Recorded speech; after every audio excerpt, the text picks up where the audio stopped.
Good morning, everybody. Beth Middleton here, and I wanted to take a couple of minutes to talk about the Psalms. I may not be an expert in the Psalms, but I do know that I love to sing them. And Psalms were intended to be sung. They are responses that engage the whole body. And I can just imagine the Jewish children in biblical times singing the Psalms and the words and the images that would take root in their imagination, just like the songs that we sing in the atrium. And a lot of those are the Psalms. Even Jesus drew upon the Psalms when he was on the cross and said, my God, why have you forsaken or abandoned me?" And even at the last, he said, "Father, into your hands I commit my spirit." Paul and Silas knew enough of the Psalms by heart to sing all night in prison until the earthquake came and opened the doors of the prison. Singing the Psalms is also a significant part of our Reformed heritage. We sing praise to God with songs that tell of God's greatness, majesty, and love, even His goodness. Praise is the primary theme in Christian worship, our joyful response to all of the amazing gifts of God in Jesus Christ. This is a reading from Psalm 139 from the Message. God, investigate my life. Get all the facts firsthand. I'm an open book to you, even from a distance. You know what I am thinking. You know when I leave and when I get back. I'm never out of your sight.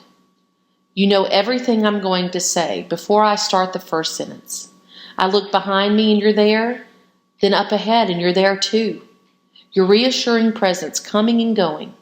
This is too much, too wonderful. I can't take it all in. Is there any place I can go to avoid your spirit? To be out of your sight? If I climb to the sky, you're there. If I go underground, you're there. If I flew on morning's wings to the far western horizon, you'd find me in a minute. You're already there waiting. Then I said to myself, oh, He even sees me in the dark. At night, I'm immersed in the light. It's a fact. Darkness isn't dark to you. Night and day, darkness and light, they're all the same to you. Oh, yes, you shaped me first inside, then out. You formed me in my mother's womb. I thank you, high God, you're breathtaking. Body and soul, I am marvelously made. I worship in adoration. What a creation. You know me inside and out. You know every bone in my body. You know exactly how I was made, bit by bit, how I was sculpted from nothing into something. Like an open book, you've watched me grow from conception to birth. All the stages of my life were spread out before you. The days of my life all prepared before I'd even lived one day. What a wonderfully comforting psalm. I've always loved this psalm, but a couple of years ago, we were singing psalms with the congregation, and I was up to lead Psalm 139, and I guess I practiced it so much that the words have just been written on my heart. And if anybody ever asks, I always say that's my favorite psalm. Just the words about going before and behind and alongside.